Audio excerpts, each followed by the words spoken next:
Totally, man. And the cool thing that the beauty of the fire service, dude, compared to like corporate America, is we don't own anything. It's just tribal knowledge that's passed down from one guy to the next guy, to the next guy, to the next guy, to the next guy, right? Like, What's up, guys? Welcome back. Tailboard Misfits podcast. I'm your host, John Velez. Today we have the honor of hosting firefighter Adam Haywood. Adam is been a fireman since 2010, and he currently rides the back step on an engine company in the Denver, Colorado metro area. He owns and operates independent fire training, which has allowed him to deliver various classes around the country. He's also served as both an instructor and subject matter expert in career and volunteer academies around Colorado, and he serves in his department's training division. Adam is passionate about all types of entry techniques, including irons, through the lock, saws, and has written for fire engineering on the topic. And he's also instructed as a cadre member with other national training groups. He lives in northern Colorado with his wife and two sons that can be found riding his Harley when the weather is nice, which right now I would assume the weather's not nice up there, right? it would be a cold ride, bro. Yeah, it's cold down here in Texas, and I'm still trying to get over it. I'm in a hoodie and sweatpants in my house right now. Yeah. So Adam, independent fire training. Let's talk about that real quick. Where did that come from, and how did that start? Sure, John. First off, thanks for having me, dude. I'm excited to be here. I've always kind of been like loosely involved with some sort of aspect of training, whether at my first department where I was a volunteer, then moved into a paid spot there, and then my current department. And I kind of went down this like rabbit hole of through the lock. And I've always loved truck stuff, entry stuff, and I started getting it through the lock and just like randomly posting things on my personal page, and somehow the owner of Coastal Fire Training, John Buttrick, messaged me like out of the blue, like, hey, you seem like a stand-up dude, through the lock. Do you want to come and teach at this conference in Missouri with me? And I'm like, I jumped at the chance, right? So 2021, I flew out to Missouri and taught at the Revolutionary Fire Tactics at the Lake. That's a huge mouthful. Badass conference, met a lot of cool guys I still am in contact with today.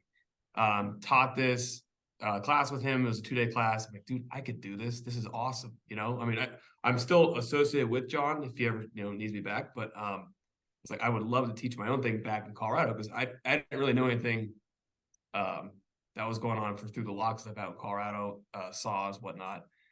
So as soon as I got back, that was like July of 21. In August, I incorporated my little LLC and like opened like a little, business checking account and, made it official. And then I didn't know what the hell I was doing with social media managing or anything. I just started putting out stuff on my page that I was taught and that it was helpful to me. Like, a 14-inch blade will give you 5 inches of cutting depth, and stuff that doesn't really seem to be touched on a lot. And it really just kind of took off, dude. So it's been a great learning opportunity. I've been fortunate to travel around the country and deliver classes to both police and fire in the state of Colorado, conferences, around the country. I've taught with a lot of great dudes. So it's really just kind of snowballed from there. And I have a lot to thank to Chief Stephen Shaw. He's a chief at Fort Lauderdale Fire. He's kind of in the fire engineering community, if you know him at all. I met him at we'll get to him. He's a big mentor and kind of a personal like hero of mine. I met him at FDIC in 21, and I've seen him at FDIC every concurrent year after that. And he kind of turned me on to some saw stuff too that I took with and ran. So that's it in a nutshell, man. It's been a lot of fun, and we still keep forging ahead. It's hard to continually produce content with 2 kids. And at a busy firehouse, and it's just me running the account. But I do my best, and hopefully people enjoy what I've been putting out. So besides the Instagram stuff and the social media, do you do like webinars and stuff to like further your reach when it comes to like through the lock stuff, or is it really just in-person kind of things? So I'm a 36-year-old millennial, and I don't know, my wife's at the library, and I don't know dick about technology, dude. I'm sorry. Like, getting onto a Zoom call is about as far as I can go. I've looked into a webinar, like what is a webinar? Type it in Google. What's a webinar? How do I host a webinar? And I would love to do that. I just don't know really the first thing about that or how to get that. I've done a lot of stuff locally in the Denver metro area. And then, obviously conferences and stuff, but I would love to explore that reach, and that's something probably I could reach out to like maybe like Bobby Eckert. I've taken a few of his webinars, and I know he does that on a regular basis, and some other guys like Andy Starnes does a lot of webinars. So Yeah, I'd love to get in that game, you know? I think Fire Nuggets, which I know they do a lot of the promotional stuff, but Fire Nuggets will typically help you out with that kind of stuff, I believe. Okay. I Yeah. know a lot of stuff they do with registration and everything for them. So that's cool though. I know like Aaron Fields, he preaches a lot about vocabulary and how like you in Colorado might call something differently than what I would call it here in Texas. Sure. And something that I've always found is like I want to learn everything from one person and then move on if that makes sense. So I think having almost like a class like with you, right? I'm taking a through the lock class with Adam, and even though it's over a webinar, like that would have a lot of value because now I learn everything. I know what you're calling a specific piece of equipment or a type of bolt or a type of lock or something like that. Mhm. And then obviously if I know what I call that, like I could just relate it to what I'm doing down here, if that makes sense. So Totally, that's, man.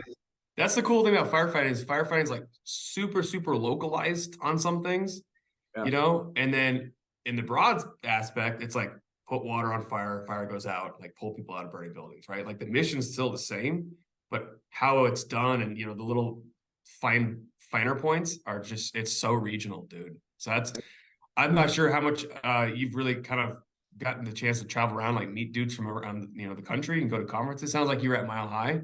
Just doing that just absolutely will open your eyes to, you know, how other guys are doing it. And I've completely changed the way I operate on some aspects just from guys I've met from say Pennsylvania or Florida or whatever.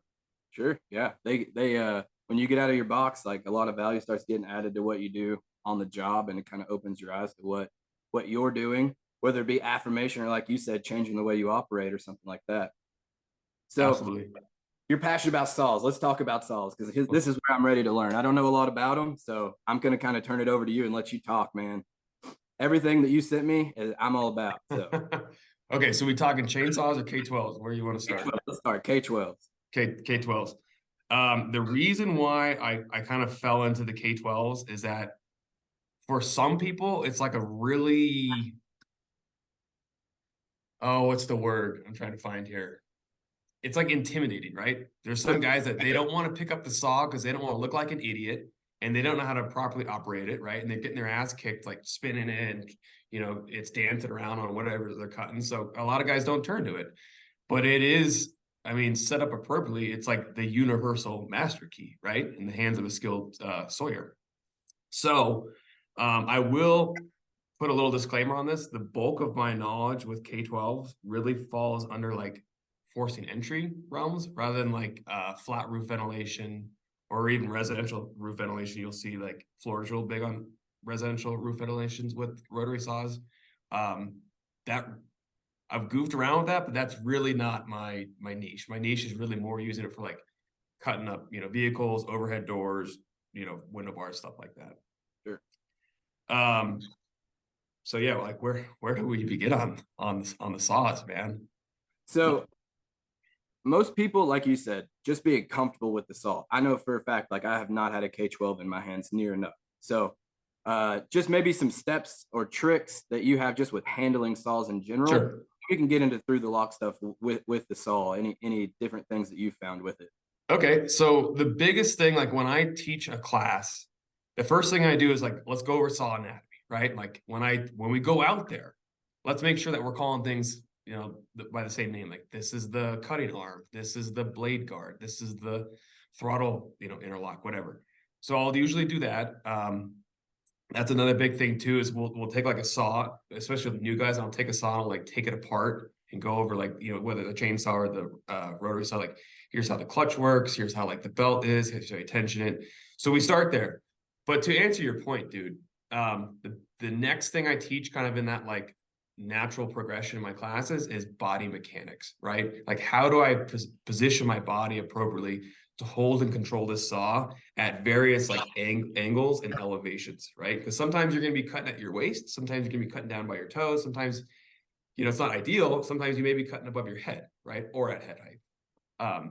We really try to avoid cutting above our head with the power head if possible, but I mean, it's not always the case. So my big takeaway, bro, is when you're operating the saw is, I'm gonna do my best on the video here, is like cradling the saw like with your long bones, right? So using your body and your long bones, your skeletal like structure and large muscle groups as that like support for the saw. The saw is like a K970, you know, a typical Husky, I believe, is like 20, 22 pounds, somewhere in there. So it's heavy, right? It's spinning at 5,400 RPM, right? It's throwing a bunch of sparks. It's you know, it's an intimidating thing. So we gotta know how to use it. I'll talk like if we're let's start down low, right? Let's say I'm cutting like a pin on a door. You can use the boot, right? Your boot as a point of pivot. So you can hold this out at the top, hold this out at the throttle, and then have that your boot as like a third point of contact, kind of like when you're climbing up and down a ladder, right? Just having 3 points of contact whenever possible on the saw body really makes you much more efficient operator. And I'll tell you this, John, one of the most efficient things that I learned is the orientation of the saw. So that saw, the blade's spinning, right? You have that gyroscopic force, heavy blade, especially if you start getting like carbide chunks and all that other crap. A lot of mass spinning around. The most efficient cutting position for you, where the saw is going to be the most stable, is either at what we call 0 degrees, which is straight up and down, or 90 degrees, right? Anything outside of that gyroscopic force is going to want to turn that saw in your hand, and you're going to be fighting that, and you're going to be smoking yourself, right? Yeah. So if I can orient myself in the saw at the right, you know, angle to make whatever cut I need to cut, and then use you know, a third point of contact off my body and cradle the saw appropriately in my long bones, I'm going to be a much more efficient and stable saw operator. And I can operate that saw much longer too, because nobody wants to be like cutting. And then like, you know, you've probably seen this, right? Somebody's cutting a door and then they start getting tired and the cut starts diving. And then like, I'm done. Like I'm tired. You take the saw. So, that's usually where I start when I start getting somebody who's never touched a saw or hasn't a lot of experience on a saw for body mechanics. Yeah, no, that's good stuff because I've definitely experienced that before the few times I've used the K12s. So whenever you're going through the lock, like what are some of the main locks, or I know like the carriage bolts and everything like that, how would you use that K12 to get through a door or whatever? Is there any different ways besides any other uses for it besides just through that carriage bolt? So door, I guess. So there's a couple different things. The number one move that I've done on firegrounds, dude, is what's called a gap cut, right? So commercial door. My big thing, I sit backwards, but sometimes they let me right up front, right? When I'm, you know, they let me play a doctor, you know, on TV sometimes. So I get to be an acting officer, and if it's my company and we get assigned, you know, we're on a fire and like, hey, engine 12, go do whatever, right? We're bringing a hook, a saw, our irons, and typically our through the lock kit, right? If we're, you know, assigned to a soffit building or whatever. But the most common cut we do with that when we're out there doing that on commercial structures, because you'll probably be using the saw 90% of the time on a commercial structure to gate entry, is a gap cut, right? So you have think of like your 7-Eleven down the street from your house, right?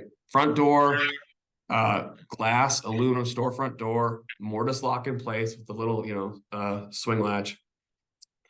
A lot of times there's enough gap in between those doors or the door in the frame, if it's single hung, where your blade will fit through that and will just slice right through the throw of the lock. If not, just getting your Halligan in there and just gapping it just ever so slightly will be enough to buy yourself a little bit of room to just come in and just nip that the throw. That keeps the door intact, dude, and it keeps the damage done to a minimum too, right? So my big thing is like the one thing I preach with my through the lock stuff and my saw is like, think of like your normal strip mall. If the Verizon store in the middle is on fire, 2 doors down, I got to check the extension, like the Subway or, you know, the whatever, check cashing place. I got to make entry, right? But chances are there's probably not going to be a lot of extension or real damage. So why am I going to go absolute yard on their door and just destroy everything just to get in, right? Now, I know there's the Knox box, right? Like there's that whole conversation. We can talk to death about Knox boxes.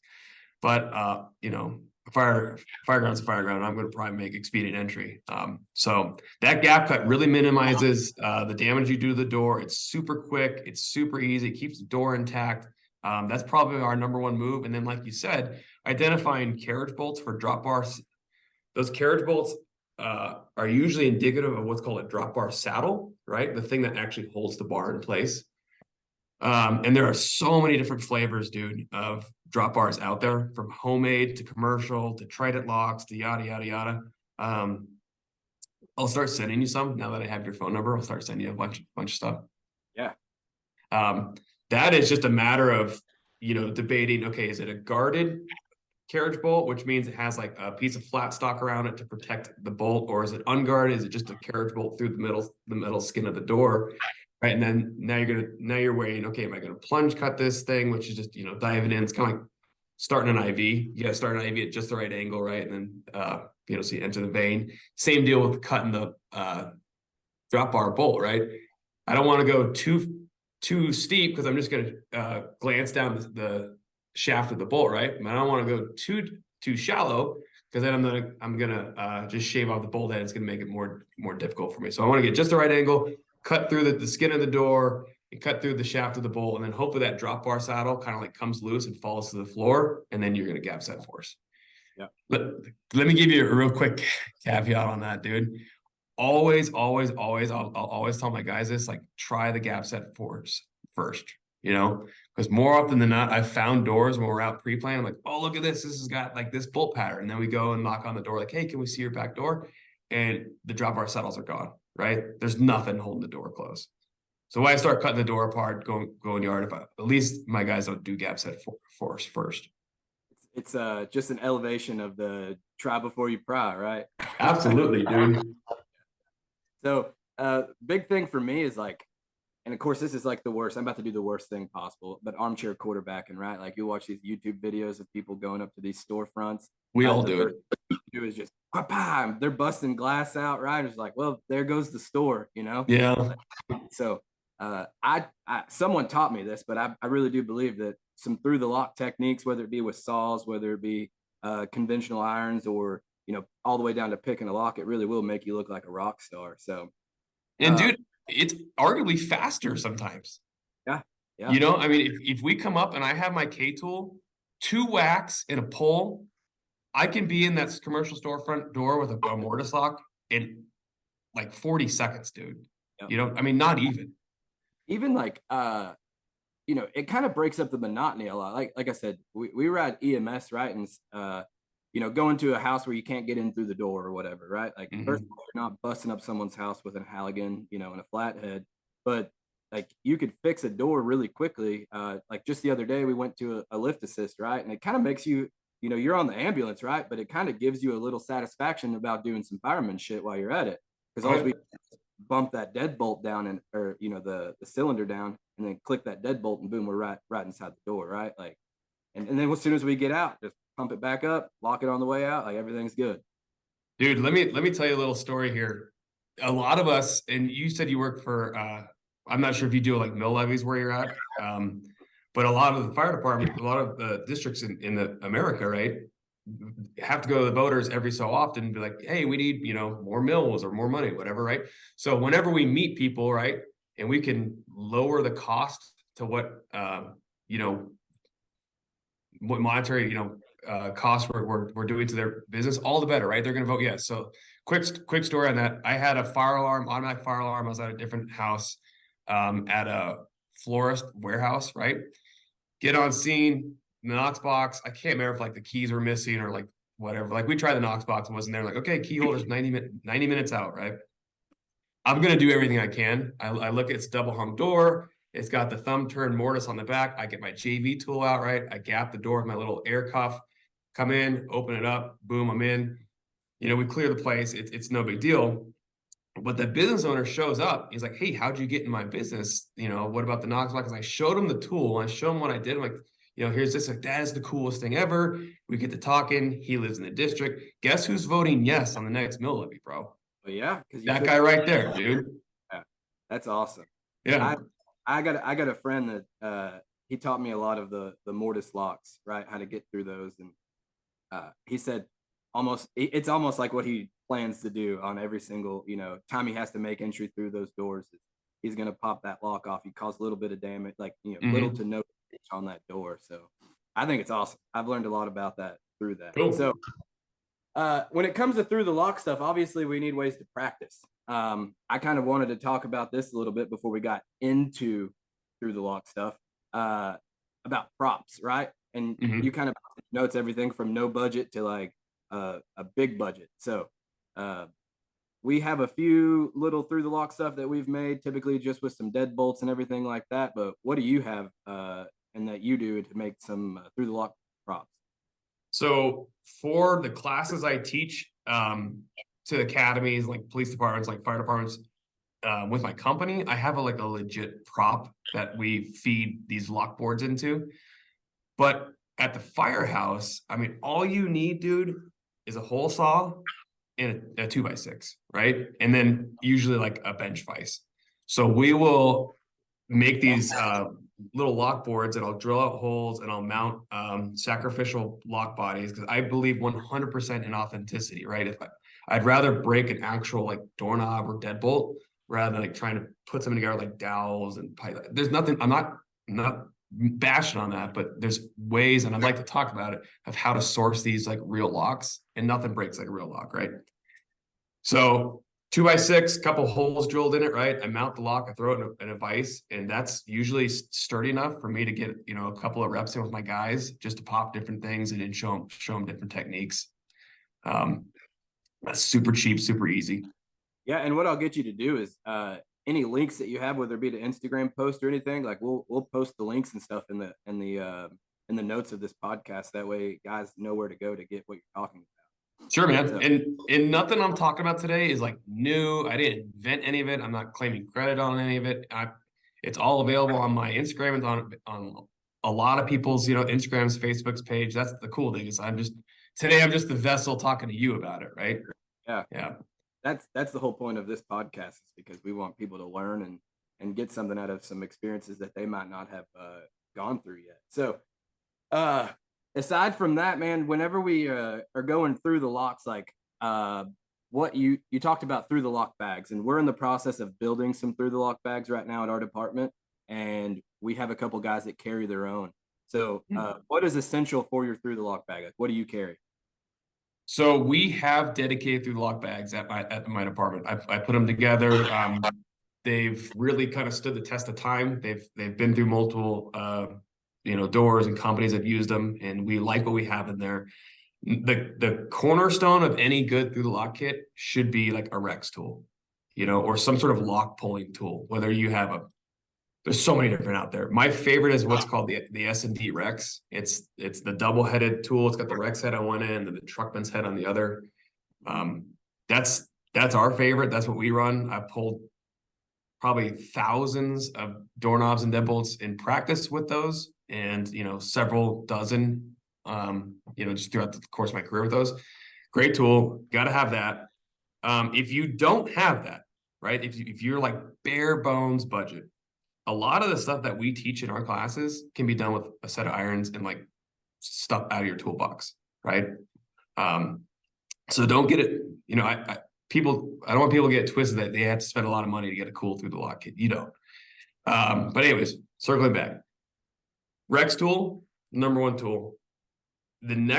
Probably my next favorite tool in there would be what's called like a beveled framing square for like Lloyding doors. You've probably seen the Williams key. You've probably seen there's one called a tri-blade out there.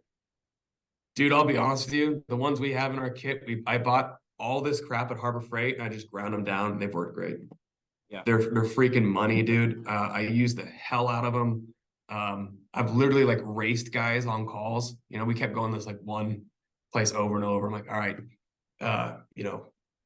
whatever this, I won't say the dude's name, but Firefighter A, like, you get the Knox keys, I'll get through the lock kit, and almost every time I'm beating him, just for him to go and get the thing. So you can Lloyd the door open so fast with those.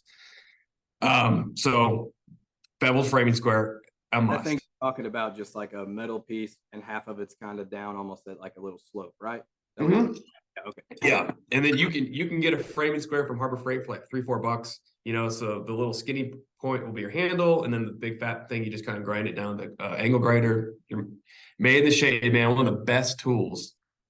And an essential tool too with making intro sauce too. But so that just a good set of hand tools, like a locking pliers. You got to have a square shaft screwdriver. A couple of those are good to have. That way you can actually grab onto it with the locking pliers. Channel locks are good to have. Some sort of like either an aluminum wedge or like an air cuff that'll buy you, either gap the door or kind of put, if the door is hung, improperly, you can get it back into alignment and, usually work the lock a little bit better with that. Again, all this stuff I'm talking about is found at Harbor Freight, right? Home Depot, Lowe's, whatever. A JV tool, that's a little more specialized. You got to order that online. That's a pretty slick tool for double hung doors, right? Where you slide it between the door and you hold a little, one part of the tool is static and the handle will twist and the backside will actually move and manipulate the thumb turn. That's a key one. And then obviously, dude, you got to have a K tool, right? K tools are great. We have a K tool in addition to the Rex tool. The Rex tool will pull mortise locks, stuff like that. But we have that. I'm trying to think what else we have in here. We carry flat webbing. That's for like hotel door guards. We carry swipe tools. I've been working with a dude from Firefighter Swipe Tool, Bill. He's got some great stuff. I carry one of those in my bunker pants. Super handy, dude. I just used it, last set to get into an apartment building. It's like the size of like an old school film canister. You know what I mean? I think I have one in my bag too. They're so money, dude. I love that tool. We'll carry like some weed whacker line in our kits. That line's got memory in it, right? From sitting there coiled up. And then a lot of those hotel door guards, if you have those in your area, you can push the door open, wrap that weed whacker line around it. And then as you pull the door closed, you pull on the line and it'll collapse the lock. That's kind of handy. That's free. That's probably in your shed out back. Yep. I'm trying to think what else, my man. Mini bolt cutters. Probably the last one I'll touch on. So when I say mini, I mean like they're like 8 inches big. So that you can get these, that's one thing I probably wouldn't skimp on. I'd get like good Nipex or like a good brand. They'll cut up to like, they'll say a 1/4 inch bolt, but they'll clip like a number 10 bolt just fine. The point is like, if you peel a deadbolt, enough off the face of a door and to expose those bolts, rather than doing more damage with, driving your tool into the door and marking up, you can reach in there and just clip the bolts and the whole thing falls apart. Yeah. That's a good list. I was looking at the list that we have for our bag, and most of the stuff that you said we have on here. The mini bolt cutters, the same thing that you said, the same brand. The only one that's on here, the Titan bar. Have you heard of that one? Yep, I carry one of those. It's just it's a titanium, I want to say, like pry bar. Yeah, that's good. And I just want to disclaimer, dude. Everything I listed for that kit is not all inclusive. Some companies will add different things to their district, and I might be forgetting something. So, but everything else you said, like we have at least listed on our bag. So I was kind of curious because I was like, if there's something in there that we need, like I want to make sure that we have it for us. You're on your way, man. You can do a lot with a screwdriver and like a Rex tool. Yeah, and we definitely had the Rex tool on there and a shove knife and all the other good stuff. Yeah. So one thing else that, a lot of times people are limited by budgets. And when it comes to props, you talked about establishing just like good relationships with businesses and stuff like that. So if you don't mind, let's share and see what we could do to help get us some better props. Dude, okay. This is the secret. I'm literally going today after this podcast. I'm going to go pick my son up from school and we're going to go into the next town over. Habitat for Humanity, bro. I've been there multiple times. I have a long-standing relationship with these people. I went in there one time. I've been going there for years, and I ended up just by happenstance talking to the manager. Like, hey, I'm a fireman. I teach at the academy. I teach, with this other thing. If you have any locks or like doorknobs you don't sell, can I have them? And she's like, yeah, totally. So I'm not even kidding, dude, every month she calls me and says, I got a box for you. I go there, I pick up usually like 2 milk crates full of just free crap. Deadbolts, padlocks, doorknobs, I mean, all sorts of crap. And it's just free. And I mean, not everything's, the world's best stuff. I mean, there's a lot of crap in there. Like she'll give me door hinges. I only need so many door hinges, right? But dude, over the course of my career doing this, I've been dabbling through a lot pretty much since like 2018. Hundreds and hundreds of donated locks from them. Just that one habitat, bro. So that is such an untapped resource. Doors, they'll give me doors sometimes, like if you need a wood door or whatever. So absolutely. I mean, I'm not saying like, everybody's going to do that for you, but they're not going to sell it. A lot of that stuff, she told me, it just goes in the garbage. So at least somebody gets some utility out of it before it goes to the landfill. And like I said, bro, nothing breaks like a real lock. I could have 2 identical quick sets and one's going to break different than the next one. And that's why it's important to like have, everybody circled around watching each lock break a little bit differently. So that's my number 1. Number 2, Facebook Marketplace. The amount of stuff I've gotten off Facebook Marketplace just saying, hey, would you like to donate this to the local fire department for training? People love that, bro. I've gotten, at least like 8 or 9 garage doors for free off Facebook. I mean, people will redo their house, right? And get all new hardware and like $5-10 for the lot. Sometimes I'll buy it. Sometimes like you can just have it, and I'll drive to their house and pick up a case full of doorknobs, man. And that gets me so many reps. At my station now, I probably have 12 5-gallon buckets filled to the top with deadbolts, key and knobs, passage knobs, hallway knobs. It's a gold mine, man. And you just got to ask. That is awesome, man. That is I share that. It's not a secret, man. I share that with everybody, bro. I went to a local garage door place at my time in our first due. And like, hey, what do you guys do with like your busted garage doors? We throw them in the dumpster. Can I have them? Sure. Get them. It's so key, dude. If you want me, I'm going to keep elaborating on this. You go with that? Yeah. So at our training center, we have a full like burn building and all that. This wasn't me. Somebody reached out to the local power companies like, hey, would you mind like donating a gas meter so we could like put it on our burn building? They came out, dude, the next day. They put a brand new gas meter on the building and they installed like a 30-foot full timber power pole. They put fake lines going to the building for like throwing ladders. They put transformers, like fake transformers up there just because we asked, dude. And we're just a small career department, right? I mean, I would think people be even more willing to help out a smaller volunteer department. Right. So how cool is that? I mean, you're talking like the major player in Colorado, Excel Energy, comes out the next day and just installs this huge thing, probably thousands of dollars worth of material for free. So that's an important part of training, something that, they drill on all the time in fire academy. And now you add it to your everyday training at your drill field. So that's awesome. Yeah. I like that. Yeah, that's cool, man. It's definitely good for like aerial ops too, shooting between because it's got wires going in all different directions. Yeah, that's something that, I know we're getting a new drill field built at our department right now. So I'm kind of curious to see what they come up with because it's going to be a pretty nice one. At least it looks like it. So we're still out from it. You know how that goes. They tell us like June and it'll be like next October or something. I mean, dude, try it. Order an engine these days, right? I know. Yeah, it's pretty rough. Mm-hmm. Okay, what else with Through the Lock, man? Is there anything else you want to talk about with Through the Lock? Because you have my interest right now, so I'm just trying to learn everything that I can, and I know everyone else is going to find some value in this. And I know it's kind of hard to talk about without showing. So hopefully, maybe we could get you on some webinars, right? And maybe we could start getting this stuff out because I would love to learn some more about this stuff from you. So yeah, we should definitely explore the webinar avenue. I'm very curious in that. I've been dreaming about that for a while. So the big question I get a lot of time is like, okay, does Through the Lock do damage? And the answer is it varies, right?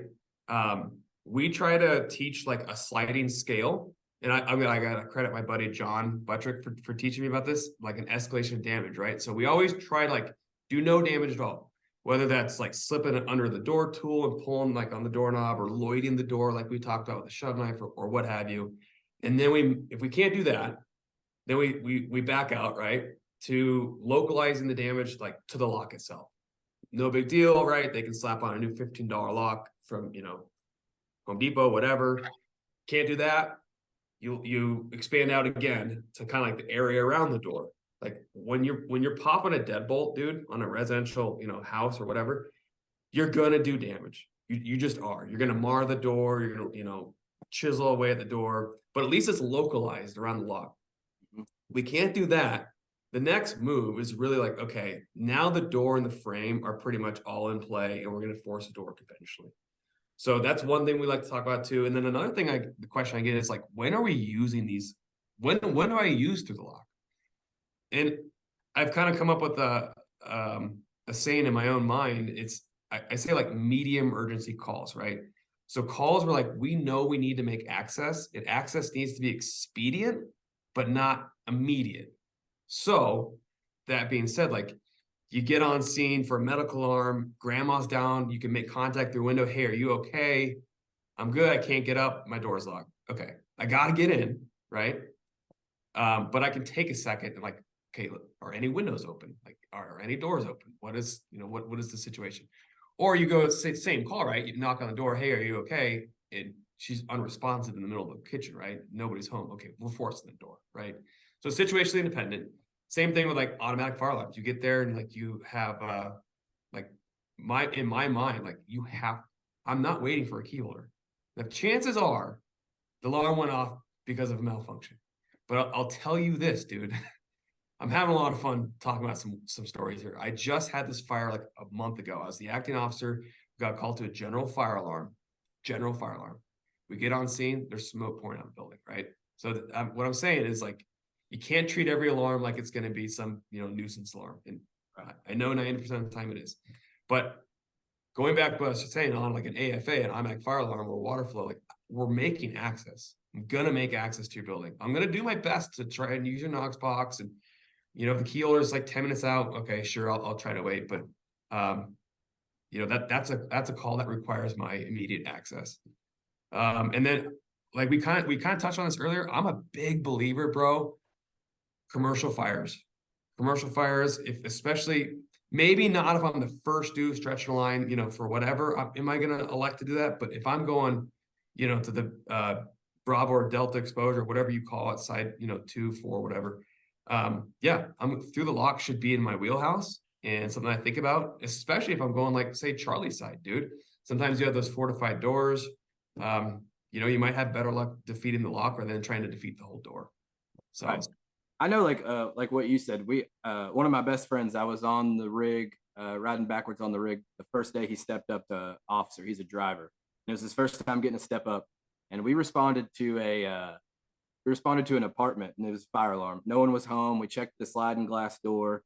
We tried to go through the lock, right? And we successfully did the normal deadbolt, but there was a tenant deadbolt. I don't know how they locked it, but it was locked. And there was no one inside. So that was a little, I don't know if maybe they have a different way to lock their sliding glass door or something. But we ended up having to force the door. And then, inside there was no problem. But what had happened was like they left a candle burning and it burned all the way down and it set off. I don't know if the glass was heating up or there was something in the candle, but it started smoking up to set out it was still a little hazy in the apartment, but it set off the fire alarm in there. So it was just a progression of stuff, just like you said, like the fire alarm off, we weren't able to make contact with anybody.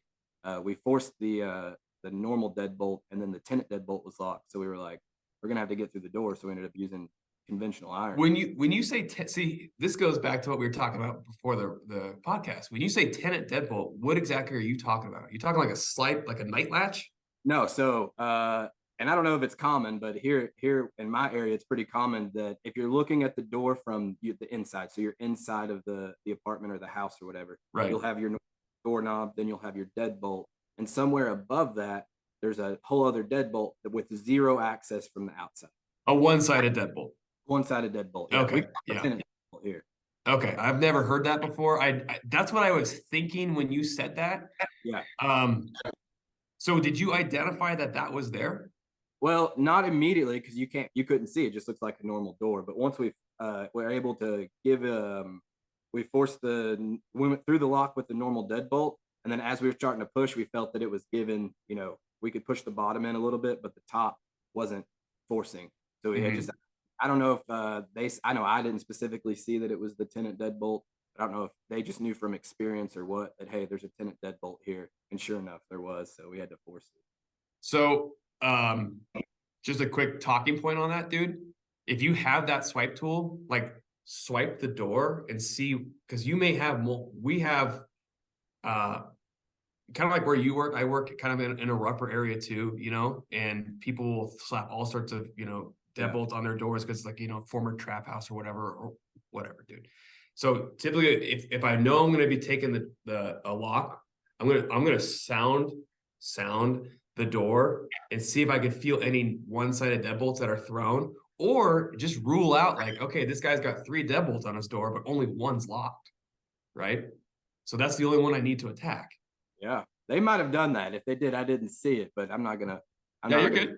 I'm not stepping on their toes. I'm just saying for future reference for guys listening, like that's a huge thing. Like, at least see if it's even locked before you start going yard on the damn thing, right? Yeah, no, that's good because it might have just sped up some time. Because I don't know. Do you know of a way? That was another question that I had. Do you know of a way to defeat those deadbolts? I don't, dude. If they're like a single hung door, right, and there's nothing on that side, nothing that I can think of immediately. Without that's already going to do the same damage as conventional forcible entry. Right, you gotta force the door. Right.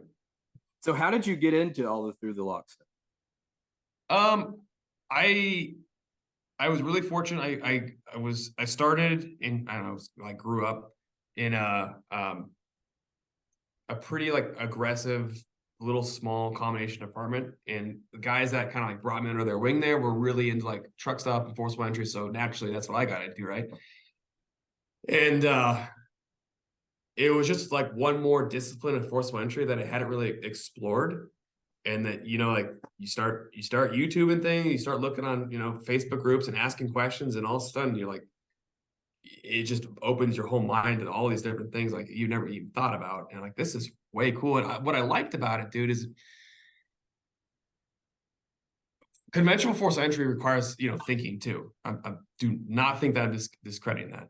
But I feel like sometimes through the locks, like a thinking man's game, it's like solving a puzzle. Like, okay, what lock do I have? How do I defeat this particular lock? What tools do I have to defeat this lock? Whereas like, conventional is like, okay, I'm gonna, we're going through the door, boys, and everybody's all hacked off and like I love doing that though. Do not get me wrong. So that's kind of what drew me to it. And then the next evolution from that was like using saws on doors, right? And then I met Chief Shaw, start talking about overhead doors. It's just grown exponentially from there, dude.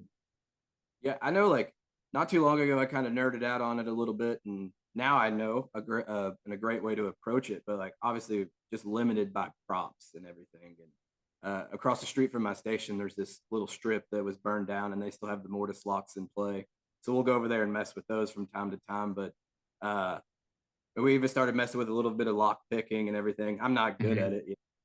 It's a fun discipline to have. And it's kind of funny. I ride an engine, so I'm always like, I don't like truck stuff, blah blah blah. But what's funny is like our engines do just about everything our trucks do, except for vertical ventilation. And it's not. I've never not heard of an engine, getting assigned ventilation. So it's not plan A for an engine to go to the roof for vertical ventilation for us. But if it has to happen, like they will do it. That's very, very common where I'm at, dude. I'm a wannabe truckie stuck on an engine too, but we carry pretty much all the same tools. Yeah. We're fortunate that we have, cutters and spreaders on our engines. We have rotary saws on our engines, not everybody has that, Yeah. And I think it adds to it because we get to do a lot more than, some big city engine companies, right? Like we're not limited. We don't have to wait. And not saying that they do wait, but everyone kind of has their own disciplines on their engines. We kind of have a little bit of everything, so it's pretty nice. So when it comes to like people that have taught you, have you learned a lot of this on your own? Are there websites, YouTube channels, mentors? Who have you learned a lot of the through the lock stuff from? I would say primarily I got really deep into John's stuff from way back when, the coastal fire training stuff. And then I'm gonna mess up the guy's name. I want to say his name's Sean, but the dude from Rise Above Fire Training has a wealth of information out there.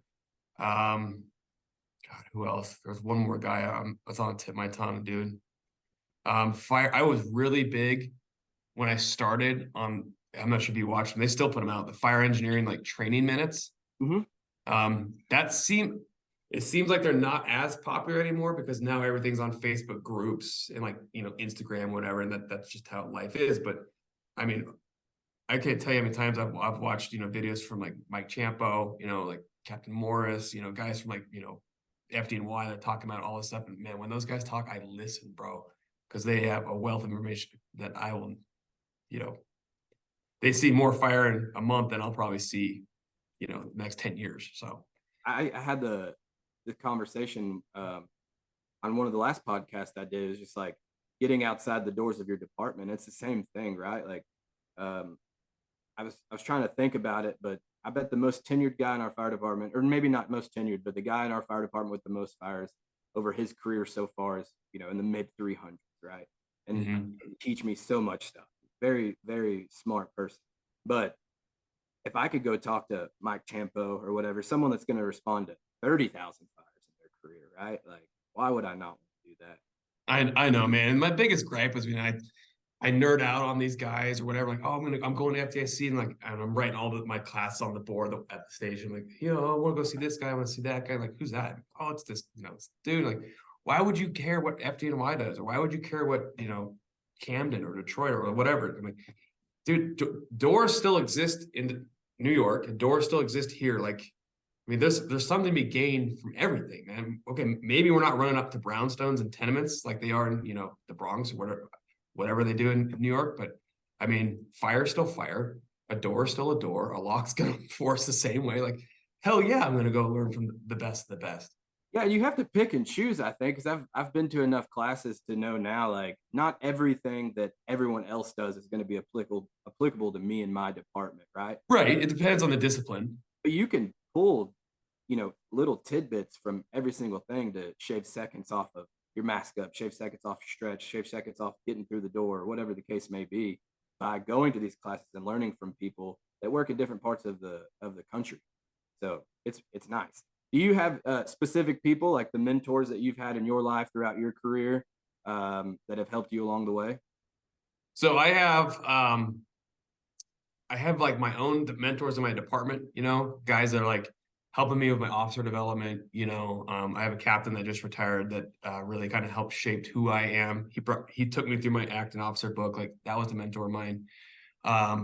A big mentor in like the firefighting like training game would be Chief Shaw for me. You know, like I said, I met him at FDIC in 21, and we've seen each other ever since. And I mean, I'm going on his podcast hopefully in March for fire engineering, and I talk to him probably once a week, dude, on a text message or whatever. And the cool thing about that, man, about having that him in my life, or my, you know, other guys in my life, is at the end of their like lecture or whatever, they put like, hey, here's my phone number, my email, blah blah.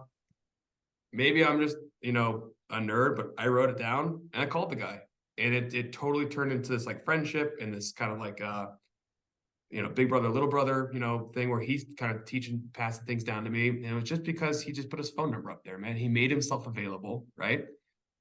We're like 5 states away from each other. We live in different, you know, districts, but he's been really helpful for me to kind of develop my own like voice as an instructor. He encouraged me to write my very first article for fire engineering, which is like, you go back 10 years, say, hey, you're gonna write an article for fire engineering. Like, no way. Like, that's for the big boys, you know. And lo and behold, you know, they accepted the article, and I never would have done it without his guidance. So he's probably my number one influence at this point in my career. But you have different mentors as you go along through your career, right? Like I mentioned, my previous department, I had a dude named Jake. Jake was great there. He runs a page now, but he turned me on to forcible entry and like what it means to be a fireman. Like that's what I needed at that time, right? Like this is the fire service. This is what it means to be a badass. This is how you get to be a badass, right? And then I get on to like my next phase. Okay, you're gonna start, being an acting officer. That my captain was there for me at that time. Then okay, you're gonna start being, an instructor on these various levels, state and whatever. And that's when Chief Shaw was there. So it's really cool, man. It's just I've been very, very blessed to have these people in my life. And I tried to do my best to give it back to the guys, beneath me as they come in right behind me. I think that's awesome. I'm sure it's never been explained to me the way you just said it. You have mentors for the various phases of your career, right? And just like you said, I have someone very similar in my career that taught me what it is to be a fireman.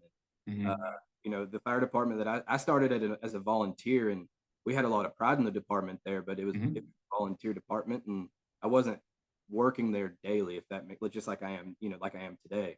Right. And then the first department I got hired on for is, it's a whole lot of ignorance is bliss in the most respectful way possible. Like I worked with some very awesome dudes, but we didn't know what we didn't know at that department. And it was to the point where when I came to the department I work for now, it was almost a feel of guilt because it's like, hey, I just worked there for that long and I didn't know any of this stuff. It was sketchy, honestly, looking back on it. But at my current department, I had someone that kind of told me like, hey, this is what it means to be a fireman, and this is what it takes. And as I've progressed, that mentor has stayed with me, right? But now it's moved on to someone else and starting to develop me to promote and stuff like that. So I like the way you explain that. And the best part about it is those mentors just move with you, because you can never just get rid of them, right? Like it's a relationship you build, and it turns into a friendship. The guy's just talking about like he's one of my best friends now. Like it's awesome. I love that part of the job and getting to meet people. And then what I really wanted you to touch on is what I like. You mentioned you had your mentors in your department, and then Chief Shaw. How big of a role has Chief Shaw played, not being in your department, getting outside the walls of your department? How big of a role has he played in your career, and really just like what you've done since you've met him? So before I met Chief Shaw, I was into saws. I had my Sawyer certification. I went and did, all that. I like taking apart the saws and nerding out. And I knew a couple of cuts. He absolutely opened my eyes to some more possibilities with saws when it comes to overhead doors. But really, his big thing for me, man, was like honing my skills as an instructor, right? Like this is how you reach people. This is how like you craft your message. I've taught at volunteer academies and the career academy for years before I met him, right? So I've been instructing, right, at some capacity. But man, he just helped me really kind of like polish everything up and really kind of be like a professional instructor, right? And he lives in a world, assistant chief of Fort Lauderdale. I'm not quite sure really all their stats, but larger department than I am, right? Busier department. He's a player with like the fire engineering people, and I hold that whole like FDIC fire engineering. That's like, to me, that's like the holy grail. So he's kind of showing me like this is the next step from like doing stuff on the drill ground to like impacting a larger audience, right? And getting like a much more like bigger like effect and message out there. So the big thing for me, man, is just empowerment, and I mean, we just emailed last night about some stuff, and I'll shoot him, questions here and there. And it's just empowerment, man. He's just encouraged me to be better every day, Yeah, and what I enjoy about it is like you're never really going to push yourself until you get out of your bubble, right? Like, and I don't remember who said it, so I'll probably steal a quote. It was on a podcast. I don't even remember what podcast it was on, but someone said, like, why are we in this job, right? And I think they were talking about like search and stuff like that, if I remember correctly. But it's like you just want to save people. Well, how are you going to save the most people that you'll ever save? And it's teaching other people to save people, right? It's the same thing. same thing that you're talking about. Like, how are you going to impact the most people? And that's really teaching to a broader area, getting out of your comfort zone and teaching people what you know, so now they can go and do that at their department or on the calls they run. Absolutely, man. I'm just passing along what was passed on down to me, dude. And I take a page out of the same conference I met Chief Shaw. I met Captain Bill Gustin. If you know him out of Miami-Dade, I've heard guess that. what? I called that dude up, spoke with him. He sent me freaking like equipment out of, I'm not sure where he got it, but he FedExed me like a package just for free, dude, about some standpipe stuff. He helped shape how our current department is repackaging our high-rise package, right?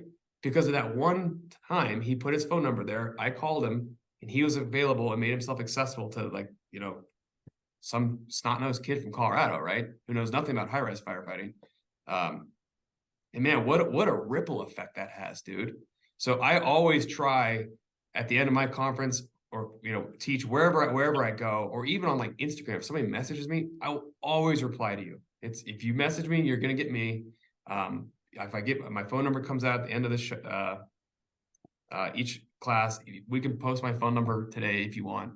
I'm always down to send you photos, tips, training ideas, drills, whatever, because that's what got passed down to me. And I'm just carrying the torch, bro.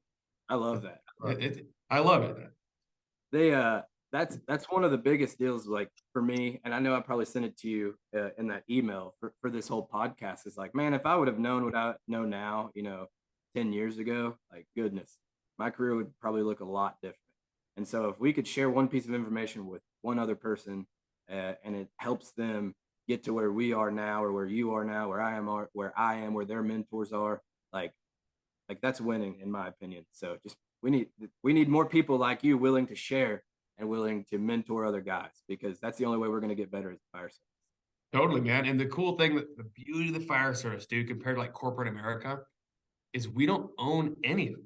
It's just tribal knowledge that's passed down from one guy to the next guy to the next guy to the next guy to the next guy, right? Like, hey, next time you're on a car fire, like, cut the car here, right, on the hood, and it might open this way, right? Like, or just these little tricks that get passed on. Whereas, like, let's say you work for AT&T and I work for Verizon. Like, I'm not going to tell you my trade secrets because you're my competitor.